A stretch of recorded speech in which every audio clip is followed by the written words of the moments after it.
Jadi artinya apa? Bertarik itu kita simulkan adalah sifat-sifat yang namanya ego manusia, sifat kebinatangan, sifat-sifat nafsu yang ada di dalam diri manusia. Jadi yang bisa mengalahkan sikap nafsu itu adalah mata ketiga, kesadaran ilahi. Jadi artinya apa? Sebelum kita mampu membuka mata ketiga, kita harus mau yang namanya meninggalkan sifat-sifat kala yang ada di dalam diri manusia. Kemudian kita tidak boleh terjebak dalam konsep waktu.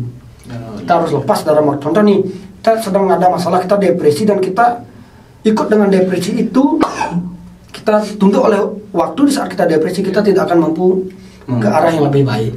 Ya, jadi kita jangan terjebak dalam suasana apapun. Ini konsepnya beli. Nah, kemudian nyambunglah nanti kita.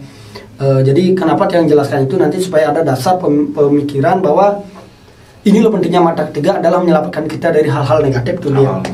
Jadi bagaimana cara membuka mata ketiga? Yang pertama adalah percaya. Dalam artian apa? Kalau kamu setengah-setengah ingin buka mata ketiga, lebih baik enggak. Karena kenapa? Itu kan menjadi bumerang, menjadi masalah nantinya. Itu kan sangat berakibat negatif nih. Karena kita setengah-setengah loh. Kubu kebuka dikit-dikit, nantinya baru sini kebuka dan kita selesai belajar spiritual ya udah. Itu akan nantinya salah jalan nih. Kemudian jadi yang pertama adalah yakinkan diri. Tanyakan kepada dirimu sendiri, perlukah kita mengakses kesadaran yang ada dalam diri kita? Untuk apa kita harus mengakses? Saat teman-teman sudah mendapatkan jawaban itu, ayo lanjut ke tahap berikutnya. Kemudian caranya adalah dengan bermeditasi. Ini yang mungkin tidak bahas masalah ritual ke ritual, karena kita masalahnya ini umum beliau.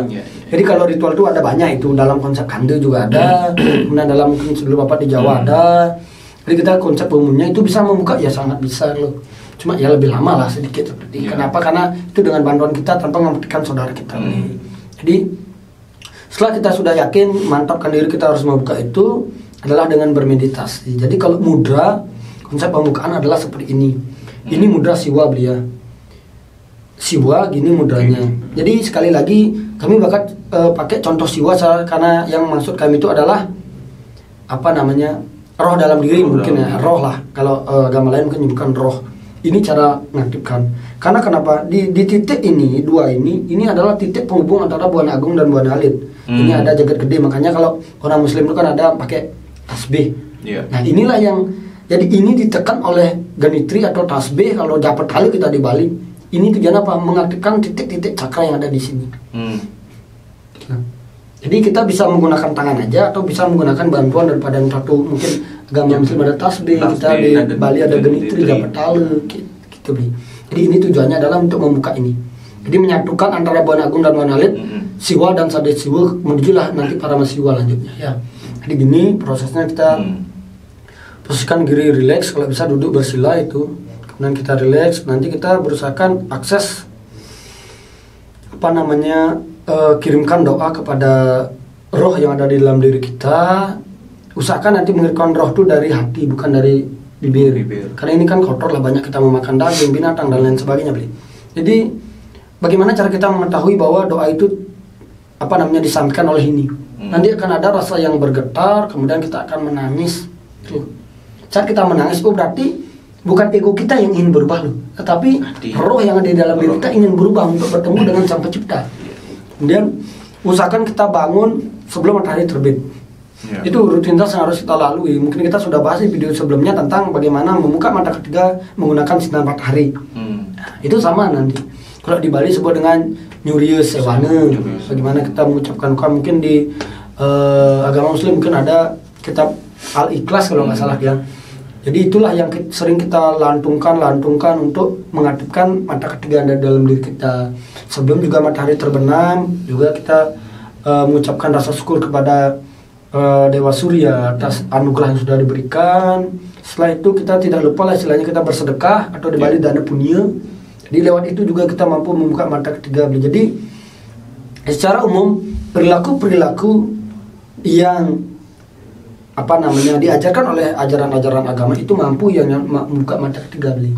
Kemudian kita mungkin dengan melantunkan lagu-lagu suci seperti banyak jalan ya, karena kan mengkidung itu juga ada getaran suci beli. Jadi secara umum yang kita bahas adalah meditasi aja kita pakai biar lebih enak lah.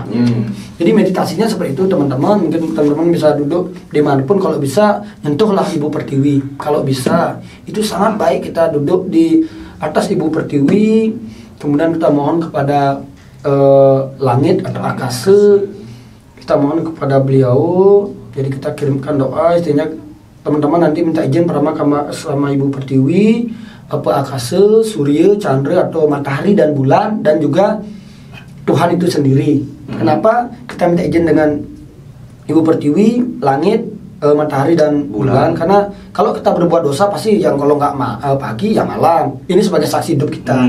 Kalau nggak kemudian yang menopang kita hidup adalah tanah dan udara. Nah, inilah yang harus kita mintain izin. Seperti itu beli untuk mengasah. Sebentar kita meditasi, tarik nafas, simpan, dan juga berusaha kalau pagi, kalau tiang nih biasanya seperti ini, nanti kita gosok ini. Tadi kenapa untuk gosok? Untuk menggetarkan loh. Jadi di sini tuh kan ada saraf-saraf, jadi saraf-saraf ini dia harus disentuh loh, harus ditotok dia untuk mengaktifkan. Jadi mengaktifkan itu lebih enak adalah menggunakan tangan sendiri, bukan orang lain. Itu lebih enak karena kita frekuensinya sama loh. Kita mengaktifkan, kita fokus lah, kita berdoa. Jadi di sini kita tidak fanatik dengan mantra, tapi kalau teman-teman mempelajari, ayo kita sama-sama lah belajar. Nggak itu juga kita mengucapkan di apa namanya di channel lah. Nanti kita bisa lain kali kita mungkin buat webinar dan sebagainya. Jadi nanti ini gosok teman-teman berdoa kepada roh yang ada di dalam diri. Ayo lo bangkit, ajak mereka bangkit. Ayo bangkit, temukan yang namanya jati dirimu, buka mata ketigamu, seperti itu. Nah, terus fokus. Jadi intinya teman-teman jangan bosan-bosan untuk mengakses itu. Jadi hal ini tidak seperti makan cabai, sekarang belajar 1 minggu bisa enggak. Jadi tergantung ketulusan teman-teman, proses ketulusan dan juga niat yang tulus dan usaha pasti berhasil. Nah, kalau itu kan orang-orang yang sudah mungkin gampangnya orang-orang yang sudah berpengalaman nih. Kalau orang pemula nih, misalnya orang pemula yang mau tadi Jeru jelaskan itu mau mencoba seperti itu, nanti apakah bahaya gitu loh? Artinya harus ada dasarnya kan gitu, kita harus mencari guru lah atau gimana gitu lebih baiknya. Jadi kalau lebih baik sih mencari guru itu sangat lebih baik. Kenapa? Karena biasanya yang membuat hal itu salah adalah tujuan beliau. Kan banyak orang membuka mata ketiga, saya membuka mata ketiga untuk menjadi balian, saya membuka mata ketiga untuk mendapatkan sesuatu, menguasai dunia lain. Inilah akan ada sosok-sosok yang akan menjebak kita. Contoh nih, saya ingin menjadi balian, otomatis kan ada kodam-kodam yang akan turun seperti itu beli. Mencari kita, ya sudah tujuan kita lupa loh. Tapi kalau tujuan kita untuk mencari jati diri, ya pasti kita akan menemukan yang namanya diri kita sendiri seperti beli. Jadi tapi di saat kita ingin mencari jati diri, tidak lepas kemungkinan juga akan masuk juga faktor-faktor lain seperti beli. Seperti yang tadi Jeru jelaskan kan, dari faktor ekonomi seperti itu membuat kita goyah kayak gitu. Jadi kalau menurut Tiang sih beli, masukan Tiang lebih baiklah mencari guru beli. Guru dalam artian apa? Kita boleh kok sering-sering latihan di rumah, tapi kita harus punya guru yang namanya ajak kita cerita. Mungkin di saat teman-teman meditasi, teman-teman merasakan getaran yang aneh, ayo lo kita sharing sama guru, nanti gurunya akan ngasih tahu, oh mungkin ini ada sesuatu energi masuk atau ketempelan lah. Karena di saat kita menarik udara tanpa kita sengaja, kita kan belum bisa memfilter karena mata ketiga kita kan belum membuka. Belum bisa kita memfilter mana energi baik, mana energi buruk, karena di dunia ini kan ada dualitas energi. Takutnya nanti pas kita menghirup yang negatif ini masuk, tempelan. Makanya banyak orang di saat meditasi kok setelah meditasi dia malah tambah emosi. Ini meditasi dia pengen ketenangan, habis itu ada bunyi ribut atau anaknya nangis, berhenti meditasi dicari anaknya dipukul. Nah inilah takutnya ada energi yang nggak baik masuk itu. Nah untuk mengantisipasi cari guru. Itu jalan terbaik cari guru. Mungkin ada seperti mungkin ada puasa seperti perlu. Kalau puasa sih sangat dianjurkan beliau. Dalam ajaran apapun kita pasti yang puasa beliau. Puasa pasti wajib. Entah itu laku prihatin dan juga apalah. Mungkin masa putih. Masa putih itu yang masuk adalah hanya makan nasi putih dan air putih aja. Karena banyak yang nanya dapat yang jelaskan. Jadi hanya makan air putih dan nasi putih aja, tidak isi garam, tidak isi apapun, tidak ada rasa-rasa ya. Tidak ada rasa seperti itu beli, seperti itu. Nah kalau untuk menjaga ketimpangan nih Juru. Kalau misalnya kita punya keluarga kan, artinya kita sendiri dalam prosesnya itu kan banyak godaan seperti itu. Untuk lebih bisa menjaga dengan frekuensi keluarga nih biar tidak cekcok atau seperti itu, mungkin berpengaruh nggak gitu?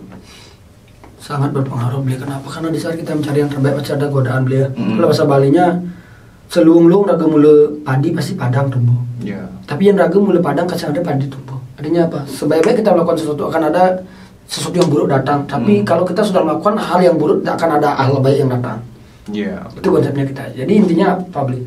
Kita harus sabar dulu, butuh kesabaran karena godaan itu banyak. Mungkin kita di saat kita mencari yang namanya jati diri, membuka mata ketiga, mungkin kita mampu menahan godaan tentang ekonomi, mampu menahan godaan tentang wanita, mampu menahan godaan tentang jabatan. Tetapi kadang kita akan ribut dengan keluarga. Inilah. Nanti di sanalah kita perlu yang namanya proses untuk terus kita sabar dan nantinya pasti akan indah. Pasti. Itulah susahnya Juru ya. Jadi nyambunglah untuk membuka mata ketiga itu ada dua cara secara umum. Sekali lagi mohon maaf. Itu ada yang namanya cara secara kita bahaslah cara putih dan hitam, bukan berarti hitam itu jahat, enggak. Keras dan lembut lah kita bahasnya. Kalau secara lembut itu menggunakan kita dengan cara kita sembahyang, seperti saya katakan tadi, sembahyang kita sering-sering tangkil ke pura atau ke masjid-masjid kita sembahyang, sering kita sedekah atau dana punya membantu orang, itu juga akan mampu pelan-pelan akan membuka yang namanya mata ketiga. Kenapa? Karena kita sudah ikhlas, kemudian kita sudah ada rasa untuk empati kepada orang lain. Nantinya roh dalam diri kita ini akan bangkit dia. Dia mulai terketuk, dia merasakan bahwa itu loh sifat Tuhan. Jadi di saat kita melakukan sifat-sifat Tuhan, kita ulas asih, kasih sayang, otomatis frekuensi dengan roh kita akan sama. Jadi di saat dia sudah mendapatkan yang namanya blessing tentang ajaran tentang Tuhan atau istilahnya sifat-sifat ketuhanan, dia akan bangkit. Dia akan merasa dirinya, oh saya Tuhan ini loh. Seperti itu. Naik dia nanti. Kemudian cara yang secara lebih ekstrim kita bicara itulah puasa, meditasi, laku spiritual, mencari tempat gelap. Tujuannya apa? Untuk mencari titik cahaya. Jadi bukan berarti tempat gelap kita untuk nengkleng, enggak. Untuk mencari titik cahaya. Kepentingannya. Seperti pepatahnya kan, untuk mengetahui sinar carilah tempat gelap kan seperti itu. Jadi itu ya teman-teman bisa pilih jalan apapun. Mungkin next time kita akan bahas, pasti ada, karena di sini sangat banyak beli unsur apa positif dari kita hanya menjalankan yang lembut, apa positifnya jika kita hanya menjalankan yang keras. Nanti kita akan bahas lewat Tantra Ilmu Nusantara. Next kita akan bahas bagaimana ajaran Tantra Nusantara akan nyambung masalah. Makanya tiang banyak request untuk mengupas yang namanya kanda 4. Tiang belum jawab hal itu karena dasarnya dulu ya. Nah, tiang ingin dari atas kok, dari bawah, mohon maaf, bagaimana pengenalan Tantra dulu, apa itu Tantra. Setelah itu baru masuk nanti ke kanda-kanda, dan juga kami juga membahas tentang jati diri, guru sejati. Tujuannya apa? Supaya nanti tidak jadi bumerang loh. Kalau sudah kuat tentang mental, spiritual kita meyakini bahwa diri kita itu adalah bagian dari semesta. Di saat kita mempelajari ilmu kanda, ilmu sebelum ilmu panca, tidak akan menjadi bumerang untuk diri kita dan juga untuk orang lain. Jadi mohon bersabar teman-teman. Next time pasti kami akan bahas tentang apa itu kanda 4 buta, manusia, dewa, sehari, ada kanda 4 terusan dan lain sebagainya. Itu akan bahas. Menunggu timingnya juga ya. Pelan-pelan harus sabar. Jadi menurut Jero, pahami dulu baru teori seperti itu ya. Pahami dulu apa itu nanti guru sejati kan udah ada di videonya. Kemudian membuka mata ketiga lewat sinar matahari, kemudian meditasi, kemudian nanti nyambung tentang apa itu tantra, yantra, mantra, nusantara, dan juga baru masuk nanti ke kanda, ke sedulur. Kemudian nanti setelah udah paham itu baru lanjut nanti ke sastra genrenya beli, dan juga kajian Aji Saka nanti. Jadi itu bedanya mempelajari ilmu spiritual dan ilmu akademik gitu ya. Kalau ilmu akademik kita teori dulu, setelah kita dapat teori baru sambil pemahaman seperti itu. Kalau ini spiritual kita harus paham dulu. Baru masalah ngapalin mantra tuh gampang. Baru secara teori nanti baru praktek. Mempertanggungjawabkan yang sulit. Nah, karena ada karma. Tidak ada satupun manusia yang kebal terhadap karma. Mungkin itu ya. Mungkin itu aja. Nah, baik teman-teman, mungkin itu saja sih pembahasan kita kali ini mengenai tentang mata ketiga ini. Mungkin tadi Beli Jero sudah yang lebar menjelaskan tentang apa efek negatifnya, positifnya, dan bagaimana cara membuka mata ketiga. Itu juga tadi Beli Jero banyak menyinggung bahwasanya hati-hati menggunakan, kalau memang sudah teman-teman yang mata ketiga sudah kebuka, indera keenam sudah kebuka, nah hati-hati karena di sini ada dualitas energi yang sangat berbahaya. Nantinya mungkin yang satunya ada positif dan negatif. Mungkin teman-teman baik-baik memfilternya lagi. Nah, singgung tapi jangan tersinggung. Iya. Mungkin itu saja sih pembahasan kali ini mengenai tentang mata ketiga teman-teman. Sekali lagi penjelasan Beli Jarum bisa bermanfaat bagi teman-teman. Apabila kami dari Taksu Poleng ada salah kata, penjelasan kami, pemahaman kami masih kurang. Kami di sini masih proses belajar. Sekali lagi kami mohon maaf. Mungkin sebelum kita akhiri, ingat teman-teman, like, share dan subscribe channel kami agar kami terus bisa berkarya. Akhir kata kita tutup dengan para mesanti. Om Santi Santi Santi Om.